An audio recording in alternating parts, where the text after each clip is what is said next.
This video is brought to you by Riz IT Kuantan. Riz IT Kuantan menawarkan kepada kita Dell laptop dengan harga mampu milik. Sangat sesuai digunakan oleh student-student sekolah atau universiti bagi memudahkan korang join kelas online dan menyiapkan assignment. So guys, sempena sale 10-10 ini, Riz IT Kuantan bagi special offer untuk korang. Free cleaning fan, laptop Dell dengan diskaun RM700 mengikut harga terkini. PS4 jailbreak promo RM70, format laptop ataupun PC serendah RM20. Upgrade SSD, free USB thumb drive 64GB, boost USB 2.0, set PC mengikut SRP.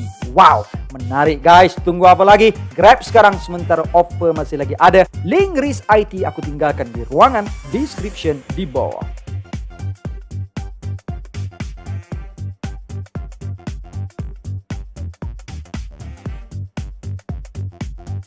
Gang Malaysia, Indonesia, Singapura, Brunei. Assalamualaikum, it's your boy Kimisko Vertu and welcome back to my channel yang semestinya hanya akan memborakkan berkenaan dengan One Piece. Alright guys, dalam video kita kali ini aku nak ajak korang berdiskusi berkenaan chapter 1062 yang dah pun keluar dan memberikan kepada kita sebuah pendedahan baharu berkenaan misteri yang begitu lama terpendam, which is berkenaan dengan the legendary scientist Dr. Vegapunk. Tapi macam biasa, sebelum kita lanjut untuk ke chapter terbaru ini, jom kita recap dulu what just happened in the last chapter.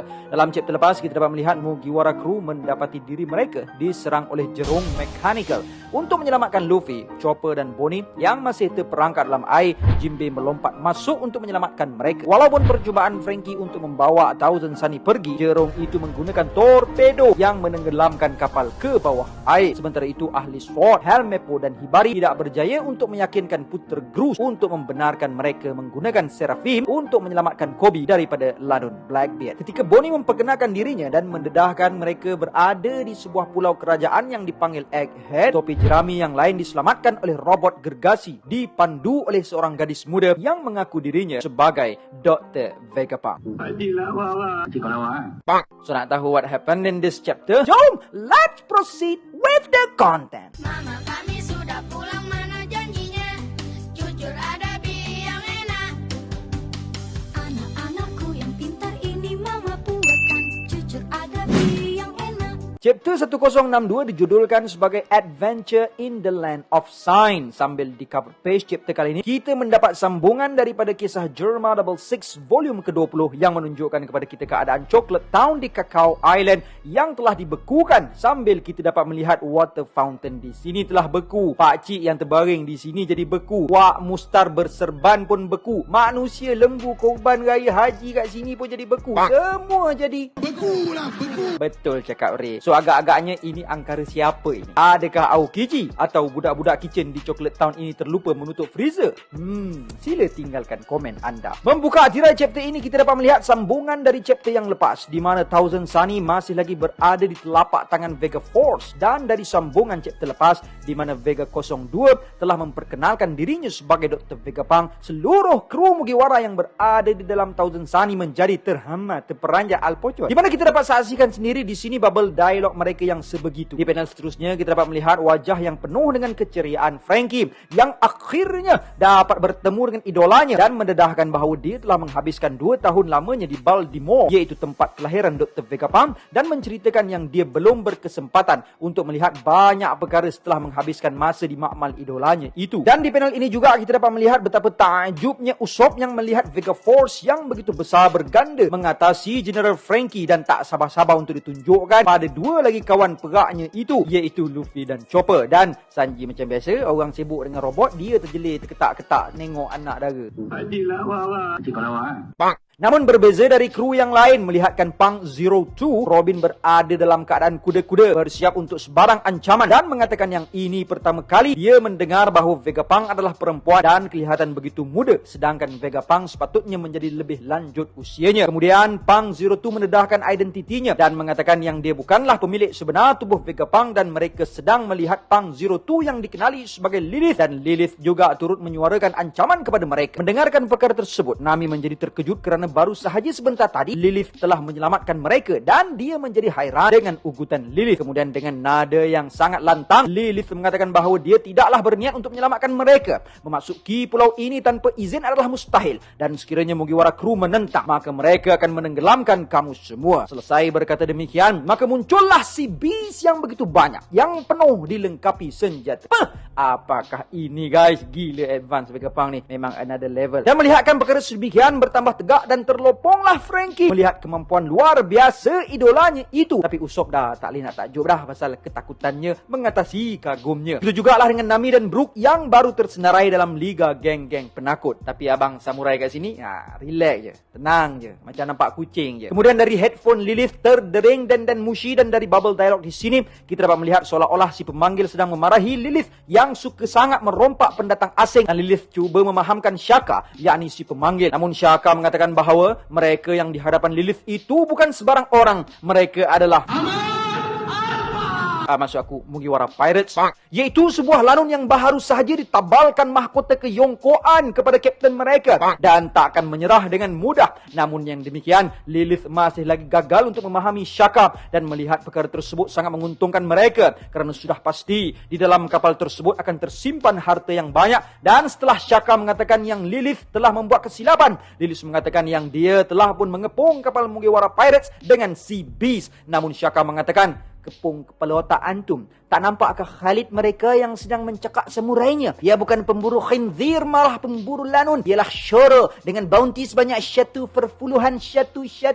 dinar. I mean beri ya Tuhan. Lihat setenang apakah dia. Dan dia sangat arif yang antum berada di dalam jaraknya untuk bila-bila masa sahaja kepala antum akan diterfotonglah. Ini sulit. Mendengarkan leteran Arabica Shaka, barulah Lilith yang tadinya begitu senang menjadi berkebah peluhnya. Dan Shaka juga memberi amaran kepada Lilith berkenaan The Devil Child, Nico Robin. Dan Shaka mengatakan bahawa yang perkasa selalunya akan menilai mangsa mereka dan mengutamakan target terpenting dahulu, dan menyuruh Lilith untuk lebih berhati-hati. Kemudian Lilith mengakui bahawa dia telah tersilap langkah dan Mugiwara Pirates membuatkan dia berasa aman yang palsu. Kemudian Zoro bersuara dan mengatakan yang dia menginginkan sesuatu dari Vegapunk, jadi Vegapunk perlu memberi kerjasama.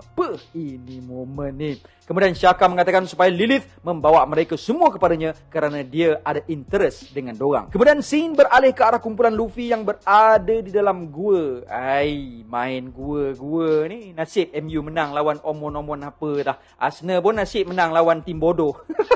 Punya banyak nama lain bodoh juga, kau pilih je lah bu. Luffy bertanya untuk kepastian berkenaan Bonnie yang pernah ke Egghead Island, dan Bonnie membenarkan ketika dia masih kecil. Cuma masa itu makmal Vegapunk ini masih belum sempurna lagi. Dan bagi menjawab persoalan Luffy dan sambil mereka menaiki tangga, Bonnie mengatakan tujuan dia kembali ke pulau tersebut adalah kerana Vegapunk lah orang yang bertanggungjawab menukar tubuh bapa dia menjadi cyborg. Bahkan bukan sahaja bapa Bonnie telah hilang kesedaran, bahkan telah dah tak kenal pun siapa dirinya sendiri, dan bapa dia telah menjadi senjata hidup. Mendengarkan perkara tersebut, Jinbe dan Luffy bersimpati terhadap apa yang telah terjadi kepada bapa Bonnie. Ni kejap kita kecup dulu.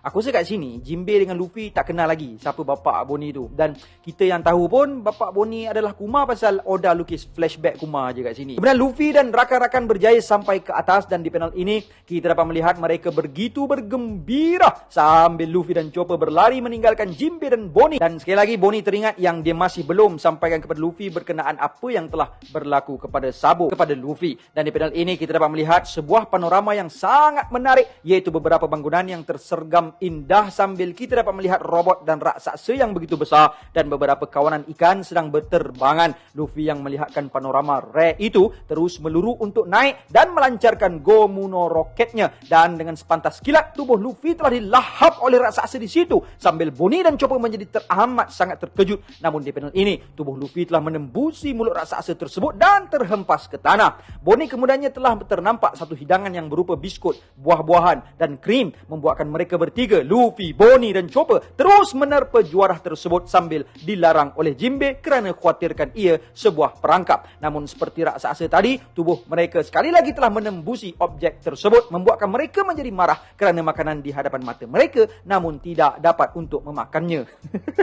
Kat sini lawak tu. Luffy cakap, tak kita dah mati dah tak masa masuk dalam air tu.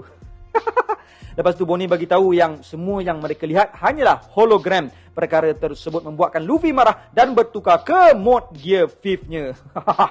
Terus ke Gear 5 Luffy, makan punya pasal. Kemudian Chopper menunjukkan kepada mereka sebuah vending machine, namun Bonnie tidak lagi mau mencoba kerana takut kena scam lagi. Dan Jinbei tiba-tiba teringat yang macam mana dalam ruangan tersebut tak jadi sejuk, sedangkan di luar bukan main sejuk beda-bedi lagi. Namun tiba-tiba muncul satu sosok kanak-kanak dengan tubuh yang begitu besar menyapa mereka, menerangkan bagaimana ruangan tersebut tidak sejuk. Luffy yang melihatkan saiz kanak-kanak sebesar Kaido itu, yang menyangka bahawa dia juga adalah satu holo-holo, terus menyerang kanak-kanak itu di bahagian dadanya. Namun budak tersebut membalas serangan sederhana Luffy dengan sebuah tumpukan sulung yang sangat padu, membuatkan Luffy tersidai tergantuk vending machine yang Chopper tunjuk sebentar tadi, dan tidak semena-mena satu set McD terhidang.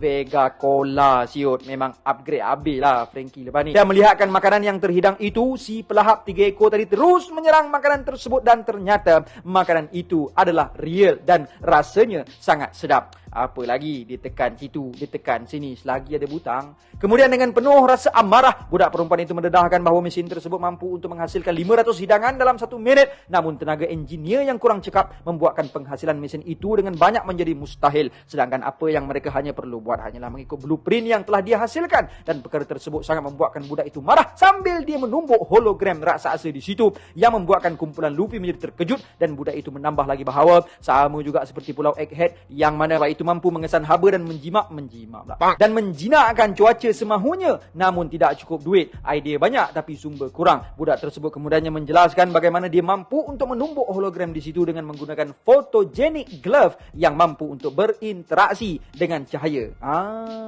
Mungkin glove inilah kot cara Vegapunk pegang cahaya pika-pika Nomi. Kemudian sambil makan dan Jinbei pun join sekaki, Jinbei bertanya siapa nama budak ini. Budak tersebut pun menjawab bahawa dia adalah Dr. Vegapunk. Dan di panel ini kita dapat melihat namanya juga dikenali sebagai Atlas yang mempunyai sifat baran. Kalau Shaka tadi, logik. Mendengarkan perkara tersebut, Luffy dan Chopper yang tengah mencekik menjadi tersangat terkejut. Namun Bonnie yang ada pengalaman di pulau tersebut mengetahui bahawa Atlas bukanlah Dr. Vegapunk yang sebenarnya. Kemudian scene beralih ke arah sebuah kapal World Government sambil salah seorang dari ejen di dalam kapal tersebut bertanya apa lagi yang mereka harus perbuat sekarang ini. Kemudian setelah dibawa ke dalam kapal, di panel ini kita dapat melihat Stussy, Lucy dan Kaku yang merupakan ahli dari kumpulan CP0 sedang berada di dalam kapal tersebut. Kaku mendedahkan kepada Lucy berkenaan Vegapunk yang mengatakan bahawa Dr. Genius itu sungguh pun begitu, hanyalah satu individu, namun kesibukannya lah yang menghalang geniusnya. Oleh kerana itu, dia telah membahagikan dirinya menjadi 6. Kemudian Kaku mengeluarkan satu informasi berkenaan Dr. Vegapunk yang menjelaskan bahawa ke-6 tubuh yang lain hanyalah sebuah satelit yang juga adalah Vegapunk. Di panel ini kita dapat melihat keseluruhan nama-nama lain bagi Vegapunk bernombor di situ, iaitu Yoke dengan sifat desire,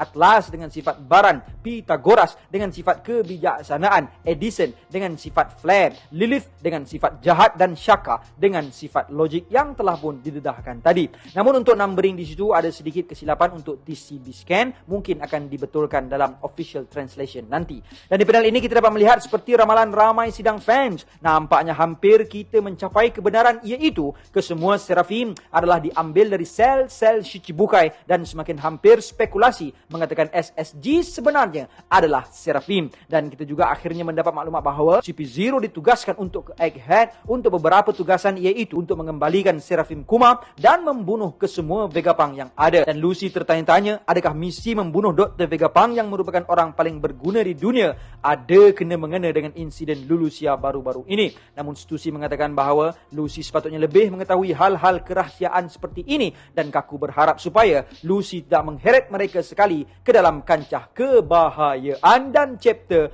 pun tamat. What an enjoyable chapter kali ini. So guys, please leave your thought regarding this video dalam comment section kat bawah. Okay? Dan insyaAllah kita akan berbincang panjang berkenaan chapter ini dalam video analisis akan datang. Dan sekiranya korang ada teori-teori yang menarik, jangan segan silu untuk tinggalkan teori korang di channel Telegram Scopeverto Clan. Okay? And gang, before I end, sedikit renungan. Hanya kerana benda mula jadi payah, benda mula jadi bukan seperti yang kita harapkan, tak bermaksud itu adalah modal untuk kita cakap pada diri kita untuk berhenti dan berputus asa. Putus asa adalah sangat bercanggah dengan kewujudan diri kita dalam dunia, kerana kita bukan dilahirkan untuk mengalah. Remember my brother, once we quit, secara tidak sedar kita telah menjemput sebuah mindset seorang quitter. Tapi ramai yang tak sedar yang di saat kita pernah menyerah, berputus asa, kita akan terbiasa dengan berputus asa. And the next thing is, kita akan menjadi manusia yang selalu mencari alasan untuk membebaskan diri kita dari berusaha dan mula untuk menunding jari kepada orang lain bagi membebaskan diri kita dari sukses. So yes, kalau begitu, kita telah pun berjaya untuk gagal. Namun kalau kita menelan keperitan di saat hampir-hampir berputus asa dan kita menggunakan perasaan amarah kerana terlalu banyak kegagalan membebani kita dan menggunakan bayangan impian kita di hadapan mata, bukan semakin lemah kita, bahkan kita akan mula berdengus seperti sang kuda di saat dia mula untuk memecut, terkancing gigi kerana berdendam dengan kegagalan dan segera ingin buktikan bahawa I am the winner and I will never quit until my aim ditembus dengan peluru usaha kita. And until then, my gang, there is no God except Allah. Assalamualaikum warahmatullahi wabarakatuh.